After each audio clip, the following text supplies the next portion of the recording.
Manila Broadcasting Company. Sa balita, komentaryo, isyu, serbisyo publiko.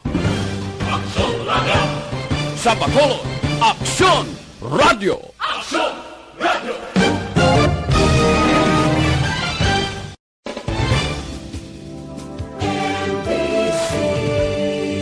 Manila Broadcasting Company.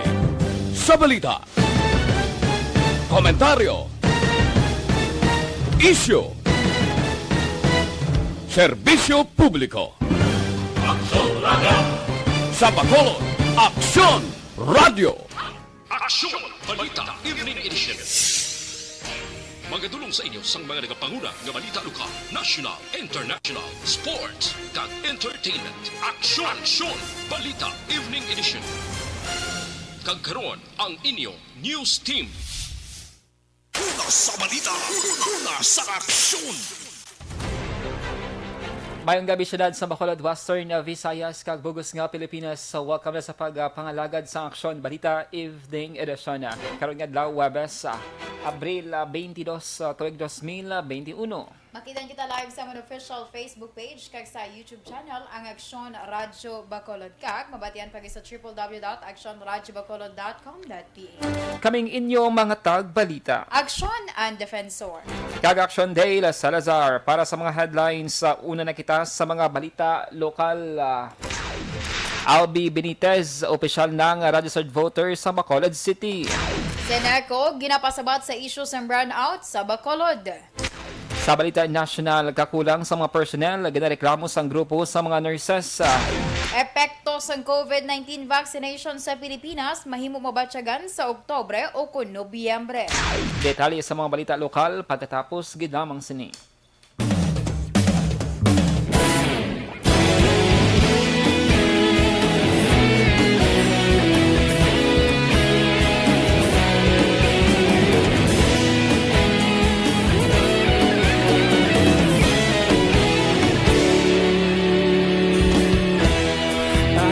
Sumbanwa, mabugnaw nga hangin nagadapyan na. Ikaw nang ginapamati ang namon ginasandigan. Tingog sang probinsya, kamatuuran ginapalap na. Minsay nga may dala, paglaong kag kasanat. Tinuig na nagligan, ikaw gihapon ang ako nga istasyon. Sa pagbutlak sang adlaw, sa pagtuhaw sang biton. Mga balita nga dala inspirasyon. Aksyon Radyo, Bacolod man sa gihapon. Padayon Aksyon Radyo, Bacolod saludo sa imo. Padayon Aksyon Radyo, salamat sa pagserbisyo. Patas kag balanse, matuod na mensahe, wala sang ginadang pilihan. Padayon Aksyon Radyo.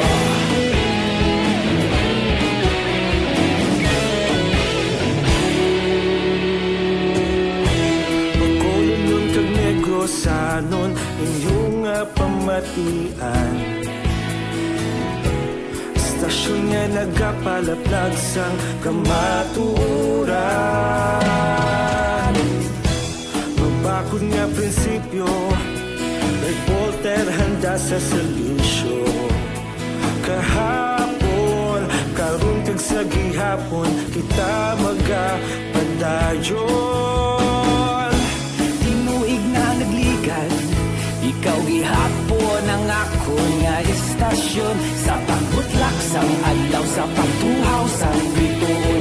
Mga balita nga may dala inspirasyon.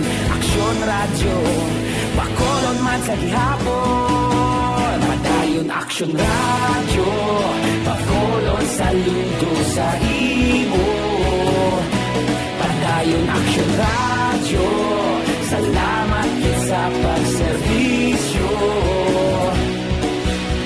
Patas kag balanse, matuod na mensahe, wala sa ginadampigan. Padayon Aksyon Radio. Una sa balita, una sa aksyon. Sa Bacolod, Aksyon Radio. Una sa balita, una sa aksyon. Sa Bacolod, Aksyon Radio. Ikaulog na na'y sagsang anong nakahintangan. Responsable na pagbalita, dahil na ipalak na. Malasig pero sigurado, aksyon na may dalang at palangga.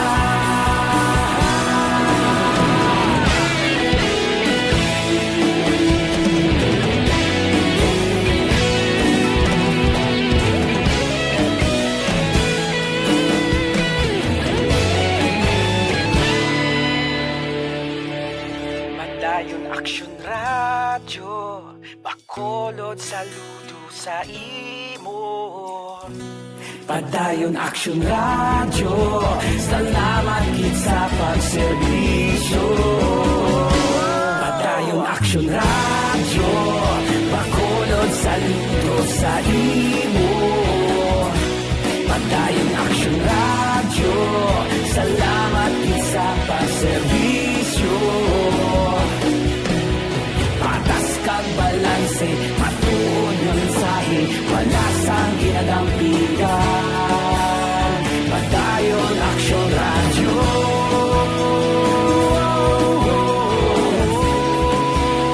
Padayon Aksyon Radio.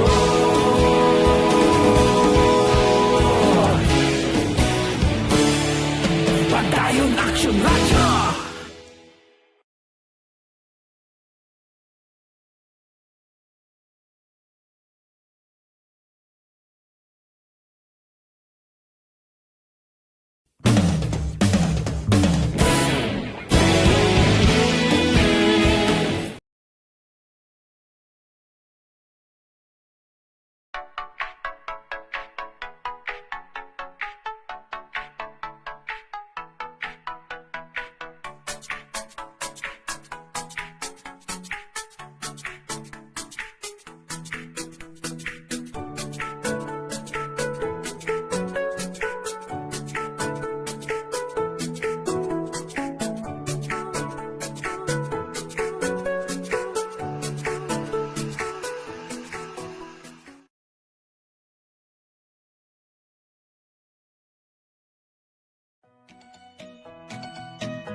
Aksyon Radio Philippines, Standard Time lasay sa Jess, kagkaroon sa detalye nasang mga balita lokal. Wala pa sang patod nga desisyon sa 3rd District Congressman Albi Benitez sa 2022 elections. Ini kasunod nga formal na nga nagparehistro sa Comelec Bacolod bilang residente sang syudad subong hapon nga gindagsa sa iya mga supporters. Suno kay Benitez ang iya pagparehistro ang una pa lamang nga tikang kag bukas ini sa mga options. Suno sa anay kongresista, wala sinigi na lauman ang suporta sa mga pumuluyo kag iya gina-question kung nga may panawagan ng tawo nga pagbago. Dugang pa ni Benitez, nagwa ang frustration sa nagbigad nga tuig kasunod nga wala nag-jive ang coordination kag collaboration sa tunga sa Bacolod City kag Negros Occidental. Ini ang iya sabat angon sa naging suporta nga ginpakigtaman sang pila ka mga alkalde sa Negros Occidental.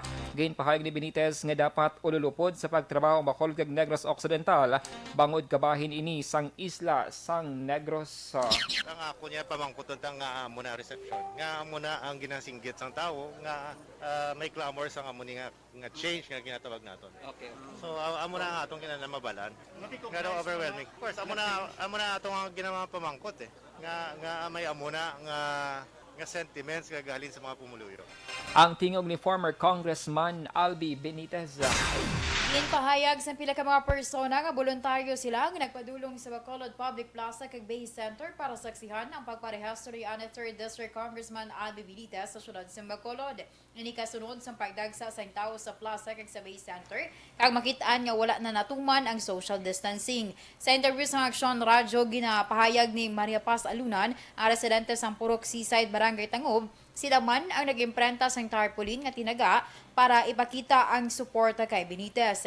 Ginpahayag naman ni Mariata Patino, ang residente sa San Roque sa Tangob, nga wala sila ginhakot bangod supporter sila ni Benitez bisan hindi sila kilala. Luyag sa mga tawo nga nagkadto sa lugar nga magpapili sa Benitez bilang alkalde sa Bacolod. Una na nga ginpahayag ni Benitez antes pa man niya pagparehistro, nagpagawa na ni isang statement nga nagapangabay sa tawo nga sa social media na lamang mag-monitor bangod yara pa sa pandemic kag dapat istrikto nga matuman ang health protocol. Super Battle Royal ining paglatagwa ni Negros Occidental Governor Bong Lacson kun madayon ang engkwentruhanay nanday anay Congressman Albi Benitez kag Bacolod Mayor Bing Alonadia sa pagkaalkalde sang syudad sa Bacolod sa 2022 nga pinili ay ginpanggit sang gobernador ang mga senaryo sa natabo nga pag-engkwentruhanay man bilang alkalde sang syudad nanday Romeo Guanzon kag Alfredo Montelibano Jr.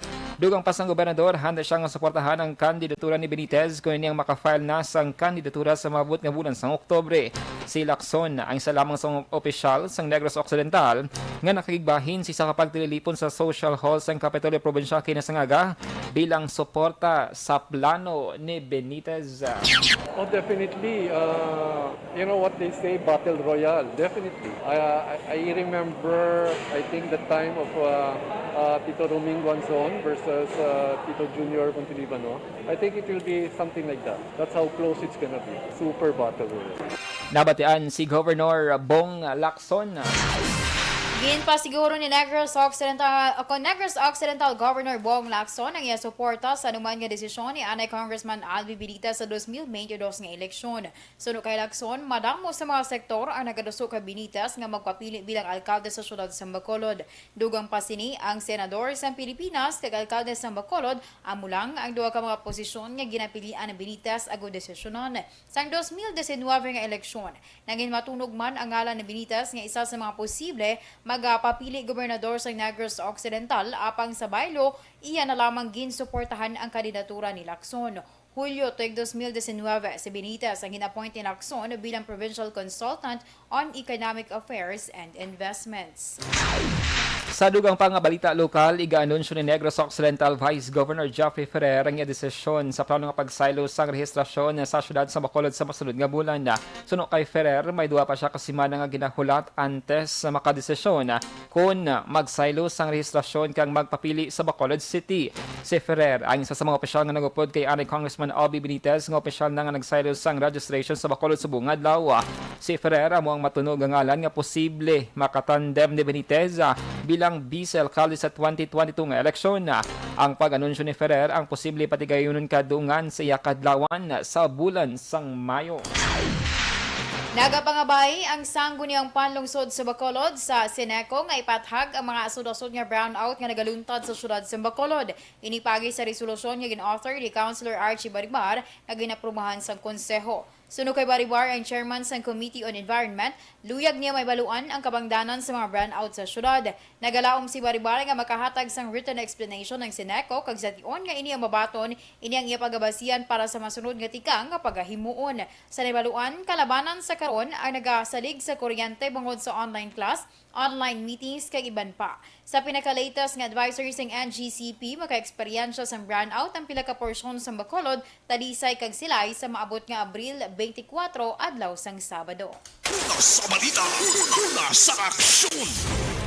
Lasay sa 16 Action Radio Philippines Standard Time, vitamin C balang ginapangita mo mga kaaksyon na mag-KBC Plus ka na.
Mga balita nga una nabatian, mga impormasyon nga nakaapekto sa pagpangabuhi sang tanan, drama nga naghatag kabuhi sa istorya sang paglaom, paghigugma kag pagpasimpalan, serbisyo nga makatalandog balatyagon kag nagbunga sang pagsanyog, istasyon sang tanan sa sulod na sang 51 ka tuig, istasyon nga hindi kamo pagkalipatan. Pito ka mga kongresista, isa ka gobernador, ang araw sa nagkulist, sampedaya, yung pamangkot na nagligad para pamaninga linaw wagay sa ngalan wala to naman nga maglapit na lang ang eleksyon pagwa. Sakit lang ko guys, nga katapos ang media nga mag-report lang sa senaryo, kabisan mahatagan kamo tsansa nga makapalayag sa inyo hibubunot batok sa pulis. Jaya kontra Wala niya tsansa mo, nagpasarhag na ang kamara, wala ang ila counterpart sa Senado, nagpabungol-bungol. Kamuda daw ga pinagusto lang sa kamara, insulto sa Senado. Una sa balita, una sa aksyon, sa Aksyon Radio.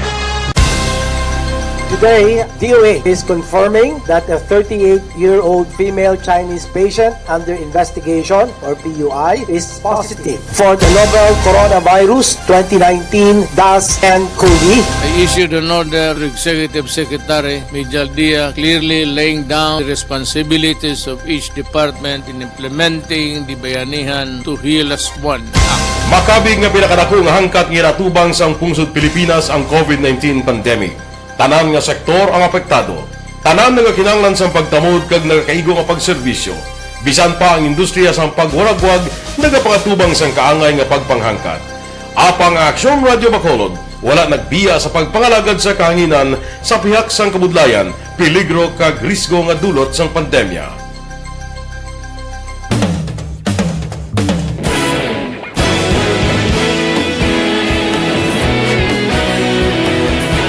Sa sunod na sang 51 ka tuig, nasaksihan ang dedikasyon sa Aksyon Radio Bacolod sa pagdulong sa mga balita kag impormasyon para sa interes sang mga pumuluyo. Pila na ka henerasyon ang nag-agi, komitido sa gihapon ang Aksyon Radio Bacolod nga mag-alagad sa kahanginan nga tampad, wala sang ginadampigan kag ginahalungan ang kamatuuran. Sa tunga sang mainit nga away sa politika, ang istasyon nagapabilin na nga patas sa pagtalakay sa mga isyu kag problema. Bilang tagbantay sa kamatuuran, ginatagan sa importansya ang tawhanon nga kinamatarong kag nagakaigo nga proseso agud mawaragwag sang husto ang balita kag malikawan ang paglaptas ang sala nga impormasyon. Sa pagluntad sang kalamidad, gindulong sa inyo ang sitwasyon sa palibot kag padayon nga nagahatag sang pahanundom agud maluwas ang kaugalingon, ang pamilya, kalakip na ang tanan nga kaaksyon. Sa tion sang kasubo, nanarisari nga mga matahom nga drama ang nagalingaw sa inyo. Ang inyo reklamo amon ginpamatian kag ginhatagan sang aksyon. Padayon ang reforma sa serbisyo ang ginahimo sa Aksyon Radio Bacolod agud madulong ang balita sa diin ka man nga bahin sang kalibutan. Ang Aksyon Radio Bacolod nagapanguna sa kadamuon sang online engagement sa isla sang Negros. Ang Facebook followers sa istasyon ang nagdangat na sa masobra tunga sa milyon. Bacolod kag Negros sanon inyong pamatian. Istasyon nga nagapalaplag sang kamaturan. Humalin sa tutubtub suwong, nagapanguna sa gihapon sa balita, serbisyo publiko kag kalingawan ang Aksyon Radio. Napili bilang finalist sa UP Red Sox Choice for Gandingan ng Katarungan sang Gandingan Awards 2020 ang Aksyon Radio Bacolod. Naghakot man sang pagpasidungog ang makatapo kag programa sa Aksyon Radio Bacolod sa Tingog kag Handurawan Awards 2020. Ang tanan nga kadalagan nga naangkon sa Aksyon Radio Bacolod sa masobra 5 ka dekada ang nagapatimaan lamang sang padayon nga pagsalig sa mga pumuluyo sa radyo nga nangin kabahin na sa ila matag adlaw nga pagpangabuhi. Aksyon Radio. Una sa balita, una sa aksyon, sa Bacolod Aksyon Radio. Kaulog na ngay, sagsay ang mga kalintangan. Responsable at ang balita, kagaya nga Na morning, bilog nga dakpanwa sa Bacolod, bilog nga probinsya sang Negros Occidental. Aksyon Hotline.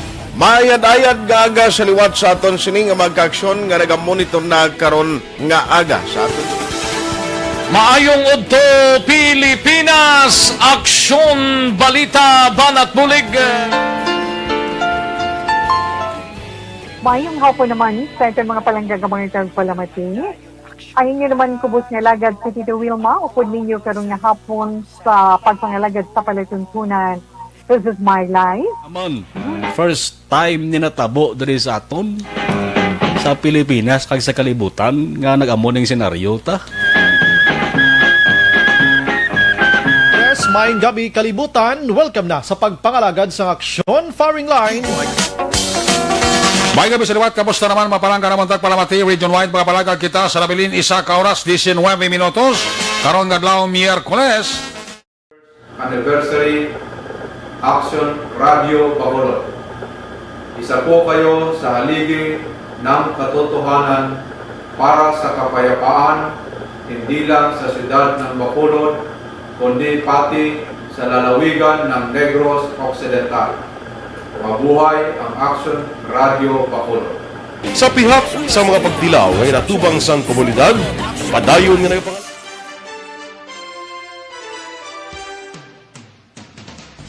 Lasay sa 24 Action Radio Philippines Standard Time kagkaron sa detalye sang mga balita nasyonal. Nagpabutyag ang Philippine Nurses Association o PNA nga padayon nga ginakulang ang mga nurse sa hospital masobra sa katuig nang nakaligad sa nag-umpisang COVID-19 pandemic. Suno kay PNA President Melber Reyes, daw kaangay nga nagsugod ang ilang eksperyensya sa pandemic kag tuman nga kakapoy na batyagan sang mga nurse. Nagpabutyag man si Reyes ang kakulba kag kaalarma bangod sa masobra 10,000 nga mga COVID-19 cases nga ma-report. Ginakasubo man sang grupo sa mga nurse bangod wala pa napatuman sang gobyerno ang mga ginpromisa sa ila. Sa idalom naman sang Bayanihan Act, kaangay na lamang sa madamo pa nga mga hospital ang wala nakabaton sang special risk allowance para sa grupo mas nagabugat ang trabaho sa mga nabilin nga nurse sa hospital. Bangod ang iba nila nga mga kaupdanan ang nagapositibo sa COVID-19 kag kinahanglan man nga mag-quarantine. Ginpahayag ni National Task Force Against COVID-19 Head Carlito Galvez Jr. nga mahimo mabatyagan sa bulan sa Oktubre o Nobyembre ang epekto sa COVID-19 vaccination sa Pilipinas. Suno kay Galvez, ini ang timeline sa gobyerno agud mabakunahan ang mga residente sa mga lugar nga may madamo sang outbreak sa virus. Samtang ginpahayag naman ni Presidential Spokesman Hani Roque nga saligan nga madamo na nga bakuna mag-abot kag mga resulta nga madamo man ang mabakunahan sa tuyo nga maganubo ang COVID-19 infection sa pungsod. Sa nakabaton ang Pilipinas ng 3.25 milyones ka COVID-19 vaccines kag target nga mabakunahan ang 70 milyones ka tawo o kung 2/3 sang populasyon subong nga tuig. Sa dugang pangabalita nasyonal, umpisa sa masunod nga semana mabato na sang Pilipinas ang COVID-19 vaccine nga Gamaleya kag Pfizer. Sa news conference buong adlaw ginpahayag ni Secretary Carlito Galvez Jr.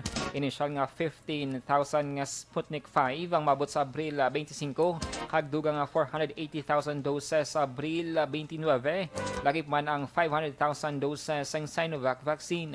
Suno kay Galvez, mayroon sang 195,000 doses man sang Pfizer vaccine ang mag-abot sa Pilipinas gikan sa COVAX facility sa katapusan sang Abril. May ginapaabot man ng Pilipinas nga 1.2 million nga Sputnik 5 vaccine sa Mayo kag dugang nga 2 million sa bulan naman sang Hunyo. Mayroon naman sang 194,000 doses ang bakuna nga Moderna ang maabot man sa Pilipinas sa masunod nga bulan.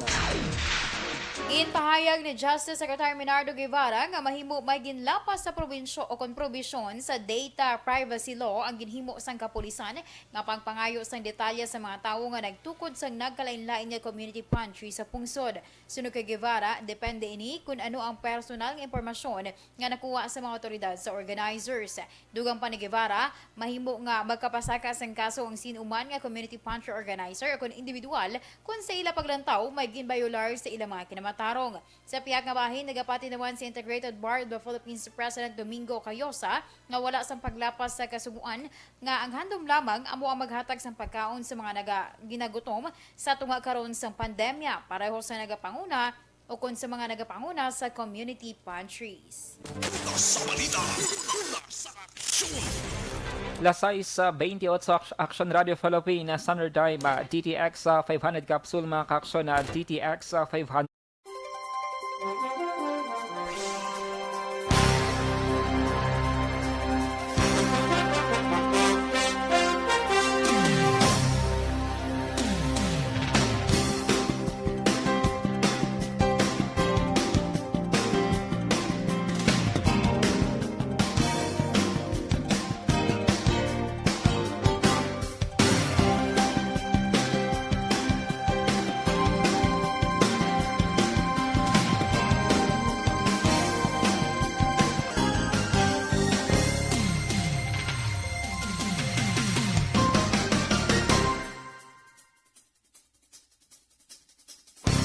Aksyon Radio Philippines Standard Time. Inyo nabatian ang kabugusan ng mga balita sa Aksyon Balita Evening Edition. Karon nga adlaw Webes, Abril 22 sa tuig 2021. Salawat kaming inyo mga tag-balita. Aksyon and Defensor. Kag-Aksyon Day la Salazar. Una sa balita, una sa Aksyon. Sa Bacolod, Aksyon Radio.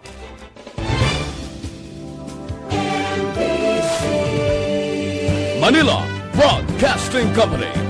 Sa balita, komentaryo, issue, serbisyo publiko. Aksyon Radio! Sa Bacolod, Aksyon Radio! Aksyon Radio!